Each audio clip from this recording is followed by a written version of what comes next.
तो अब हम लोग आज की क्लास में समझेंगे क्या, तो चूंकि गज़ल की बात चल रही है, ठीक है, उर्दू की बात चल रही है, तो गज़ल की बात हो गई। गज़ल में जो बातें आ रही थी, काफ़िया, रदीफ़, इनकी बातें हो गई, जो कि स्टूडेंट्स को बहुत दिक्कत होती है इसको समझने में। उसको आप लोगों ने बहुत अच्छी तरह से समझा। इसी तरह से सभी स्टूडेंट्स का सवाल ये होता है कि सर शेर किसे कहते हैं, शेर क्या होते हैं, है ना, और मिसरे क्या होते हैं, मिसरा किसे कहते हैं, वज़न क्या होता है, बहर क्या होती है, ठीक है। तो ये सारे सवाल थे। तो आज की क्लास में हम लोग शेर किसे कहते हैं, है ना, मिसरा किसे कहते हैं, इसके बाद वज़न किसे कहते हैं और बहर किसे कहते हैं, ठीक। ये 4 पॉइंट्स, 4 बातें, इन पर हम लोग डिस्कस करेंगे, क्योंकि स्टूडेंट्स को ये बात समझ आती नहीं है तो दिक्कतें ये होती हैं कि भाई अब मजबूरी में उनको रटना पड़ता है ना। तो हम लोग धीरे धीरे इनको समझेंगे। तो देखो, इसको समझने के लिए यहाँ पे मैंने 3 शेर रखे हैं, तो फिर उसके बाद हम लोग पढ़ेंगे इनके बारे में। पहला शेर है, हर एक बात पे कहते हो तुम कि तू क्या है, हर एक बात पे कहते हो तुम कि तू क्या है, तुम ही कहो कि ये अंदाज़े गुफ्तगू क्या है, तुम ही कहो कि ये अंदाज़े गुफ्तगू क्या है, ठीक है। दूसरा शेर यहां पे है, ये दोनों गालिब के, ये भी गालिब का शेर है और ये भी गालिब का शेर है। पिला दे ओक से साकी जो मुझसे नफरत है, पिला दे ओक से साकी जो मुझसे नफरत है, प्याला गर नहीं देता ना दे शराब तो दे, ठीक है। इसी तरह से तीसरा शेर है कि हम लोगों ने पिछली वीडियो में देखा था, सितारों से आगे जहां और भी है, सितारों से आगे जहां और भी हैं, अभी इश्क के इम्तिहान और भी हैं, ठीक है।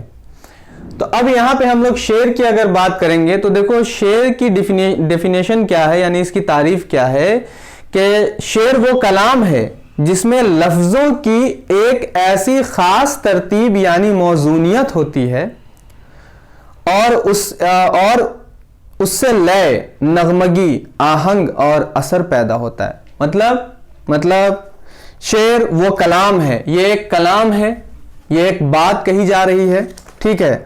ये बात कैसी कही जा रही है, जैसे अभी मैं कह रहा हूं आप लोगों से मैं बात कर रहा हूं ना जी, तो आप लोगों से मैं बात कर रहा हूं, मैं इसके बारे में बता रहा हूं, ठीक है। तो सरसरी तौर पे मैंने बता दी, है ना, लेकिन इसी बात को मैंने एक अंदाज दे दिया, एक मखसूस अंदाज, ठीक है, और एक ऐसा अंदाज जिसके अंदर नगमगी पैदा हो जाए, यानी कि गुनगुनाहट पैदा हो जाए, कानों में रस घोलने वाली आवाज आने लगे, ऐसे लफ्ज हमने इस्तेमाल कर दिए कि उस लफ्ज के इस्तेमाल करने से आपको बहुत अच्छा लग रहा होगा, बहुत अच्छा लगने लगे, बहुत क्या कहते हैं उसे, कि दुख की बात भी अगर हम करें तब भी आपको कराहियत महसूस ना हो, आपको कर्ब महसूस ना हो, आपको बहुत अच्छा महसूस, अच्छा फील होने लगे, ठीक है। इस तरह के लफ्ज हमने अपनी बातों में इस्तेमाल करना शुरू कर दिया, ठीक है। और शुरू तो किया ही किया, साथ ही साथ उसको एक तरतीब दी, किसी लफ्ज को बाद में रखा, किसी को पहले रखा, और उसको फिर बात कहना शुरू कर दी, है ना, फिर कहने लगे। समझ में आ रही बात कि नहीं आ रही, ठीक है।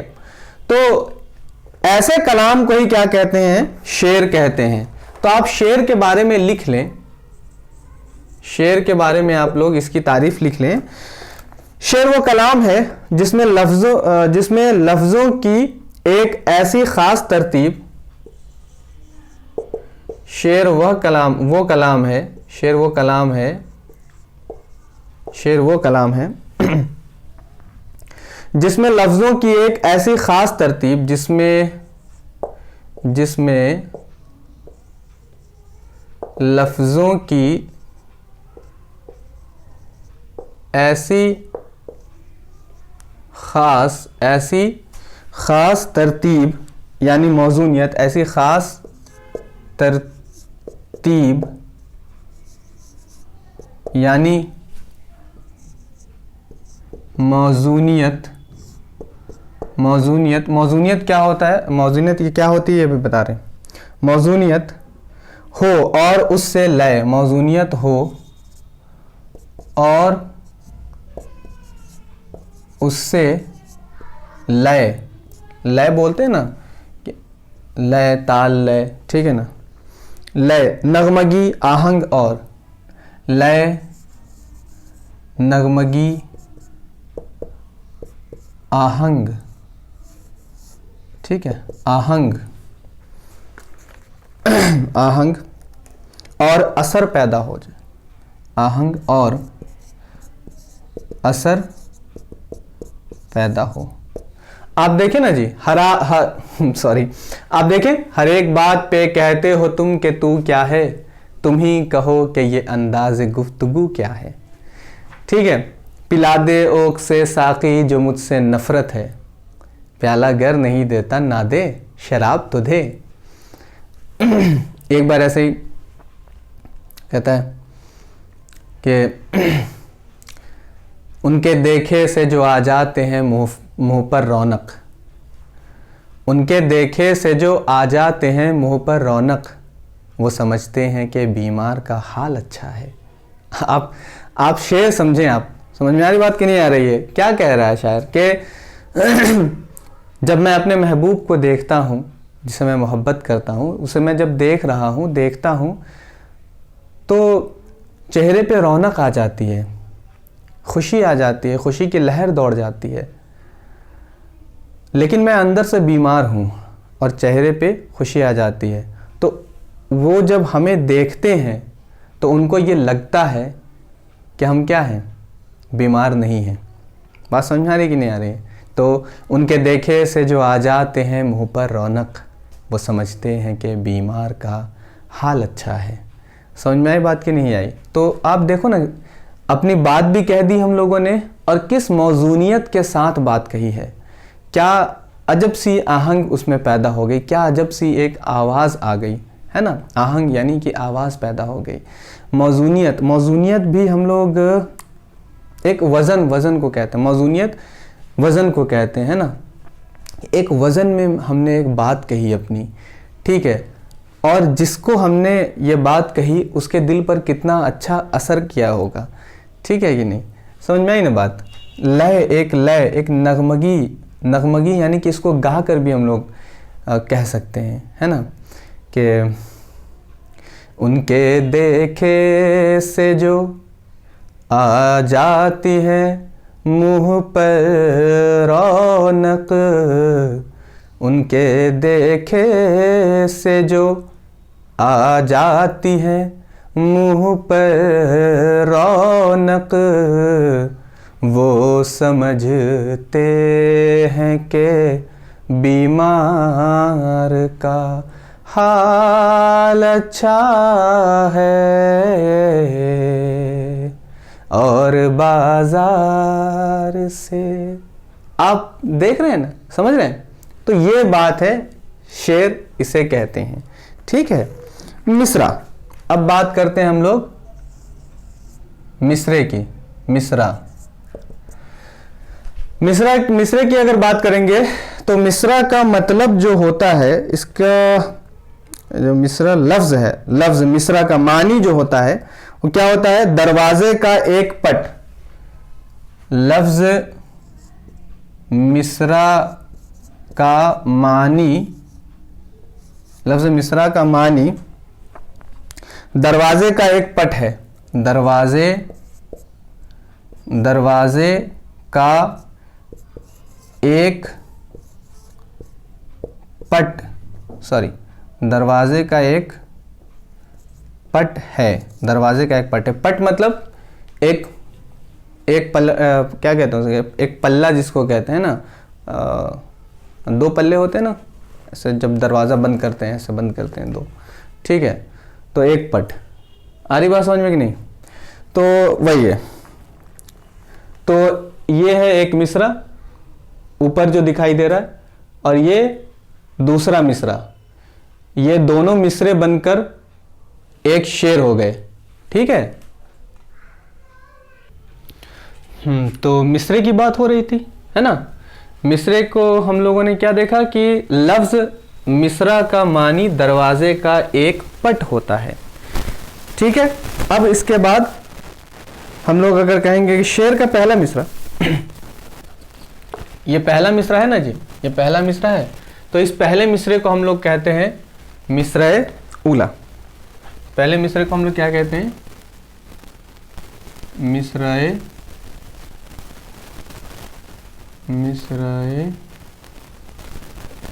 उला। और दूसरे मिसरे को हम लोग कहते हैं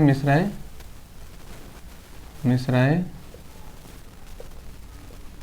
सानी, ठीक है। मिसरे उला और मिसरे सानी कहते हैं, ठीक है।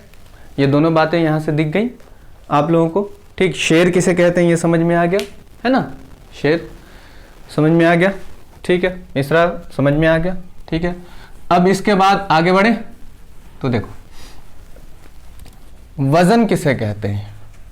वजन क्या है ना, वजन क्या होता है?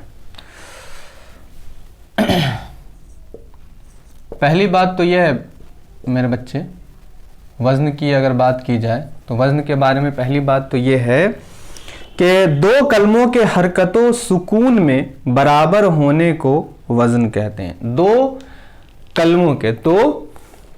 कलमों के हरकतों सुकून में, कलमा किसे कहते हैं? लफ्ज़ों से मिलकर एक कलमा बनता है ना।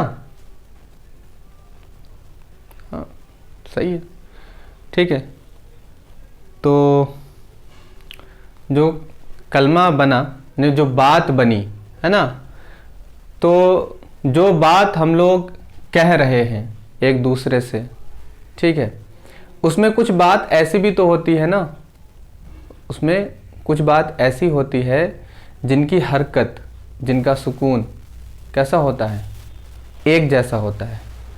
मतलब लफ्ज़ अलग अलग होते हैं, लेकिन बराबर बराबर उनकी मिक़दार होती है, ठीक है ना, बराबरी होती है उनमें। बात समझ में आ रही कि नहीं आ रही है? तो उसी को हम लोग क्या कहते हैं? वज़न कहते हैं। सिंपल सी बात है, आप दो पलड़े लेते हैं और वज़न करते हैं वहाँ पे, ठीक है, बाट लेते हैं, दुकानदार के पास जाते हैं और उससे बोलते हैं कि हमें शक्कर चाहिए 1 केजी, तो 1 केजी के बाट से शक्कर को तौल कर देता है, ठीक है। एक पलड़ा में रखा उसने बाट और दूसरे में शक्कर, दोनों तरफ वज़न बराबर।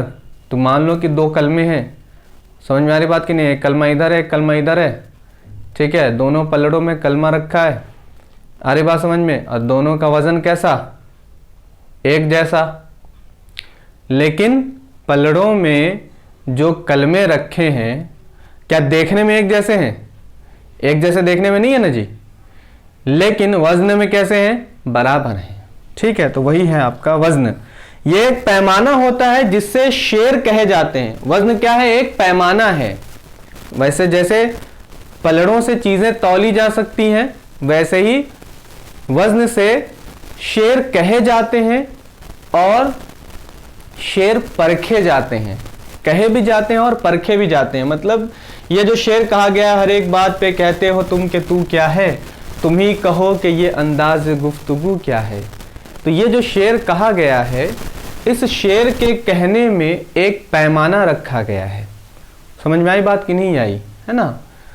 और जब हम इसे परखेंगे, इसको जांचेंगे, तो जांचेंगे भी तो कैसे जांचेंगे? उन्हीं वज़न के एतबार से जांचेंगे कि ये सही है या नहीं है, वज़न पे खरा उतरता है या नहीं उतरता है। ऐसा करने के लिए जो औज़ान है ना, औज़ान बनाए गए हैं, ठीक है ना, औजान बना दिए गए हैं, जैसे मीज़ान बनाए गए हैं, ठीक, बाट बनाए गए हैं, वैसे ही शेर को परखने या कहने के लिए भी बाट बना दिए गए हैं, वज़न बना दिए गए हैं, ठीक है ना।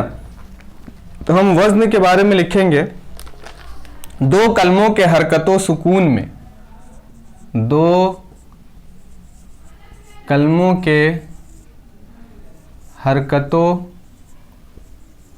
सुकून में, हरकतों सुकून में बराबर होने को, बराबर होने को, बराबर होने को वज़न कहते हैं, वज़न कहते हैं, ठीक है, वज़न कहते हैं। ये एक पैमाना है जिससे शेर कहे परखे जाते हैं, ये एक पैमाना है, पैमाना है जिससे शेर कहे और परखे जाते हैं, कहे और परखे जाते हैं, ठीक है। शेर को अब देखो, अब शेर को परखने या कहने के लिए मुख्तलिफ औज़ान हैं। शेर को कहने और परखने के लिए, शेर को कहने और परखने के लिए मुख्तलिफ औज़ान हैं, शेर को कहने और परखने के लिए मुख्तलिफ औज़ान हैं। बात समझ में आ रही कि नहीं आ रही? मुख्तलिफ औज़ान हैं। अब बात करते हैं भाई बहर की। तो बहर क्या होती है? मुख्तलिफ औज़ान को जब हम काफिये की पाबंदी के साथ इस्तेमाल करते हैं तो उसे बहर कहते हैं। मेरी बात पकड़ में आ रही है भाई? ऑनलाइन वाले, है ना? समझ में आ रही बात कि नहीं आ रही? ठीक है। क्या कहा हमने कि मुख्तलिफ औज़ान को जब हम काफिये की पाबंदी के साथ इस्तेमाल करते हैं। मुख्तलिफ औज़ान, कई औज़ान हैं, कई वज़न हैं, उन वज़न को हम लोग क्या करते हैं, जब काफिये के साथ काफिये की पाबंदी करके, मतलब पाबंदी किसकी हो? काफिये की नहीं, उसमें काफिया हो, तो उसे हम लोग क्या कहते हैं? बहर कहते हैं। और अलग अलग बहरें होती हैं, ठीक है। तो इसे भी लिख लेते हैं हम लोग वज़न की तरह। वज़न की तरह किसे लिखते हैं हम लोग? इसे भी लिख लेते हैं, है ना, बहर को, ठीक है। बहर, बहर क्या होती है? तो मुख्तलिफ औज़ान को जब हम, मुख्तलिफ औज़ान को जब हम काफिये की पाबंदी के साथ इस्तेमाल करते हैं, काफिये की पाबंदी के साथ काफिये की पाबंदी के साथ इस्तेमाल करते हैं तो उसे बहर कहते हैं, तो उसे बहर कहते हैं। जैसे आपने अभी देखा मिसाल के तौर पे, यह सितारों से आगे जहां और भी हैं, अभी इश्क के इम्तिहान और भी हैं। तो इसमें जो बहर इस्तेमाल हुई है उसका नाम है फ़ाउलुन, फ़ाउलुन, फ़ाउलुन, फ़ाउलुन, फ़ाउलुन, फ़ाउलुन, ठीक है। फ़ाउलुन, फ़ाउलुन, फ़ाउलुन, फ़ाउलुन, ओह सॉरी, फ़ाउलुन है ना, फ़ाउलुन, फ़ाउलुन,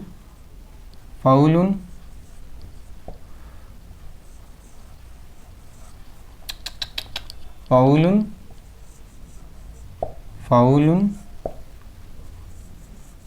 फ़ाउलुन फ़ाउलुन, ठीक है, फ़ाउलुन फ़ाउलुन फ़ाउलुन।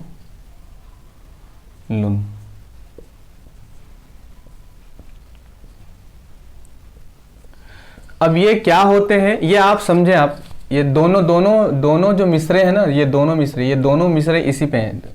पहला मिसरा भी फ़ाउलुन फ़ाउलुन फ़ाउलुन फ़ाउलुन है, दूसरा मिसरा भी फ़ाउलुन फ़ाउलुन फ़ाउलुन फ़ाउलुन है।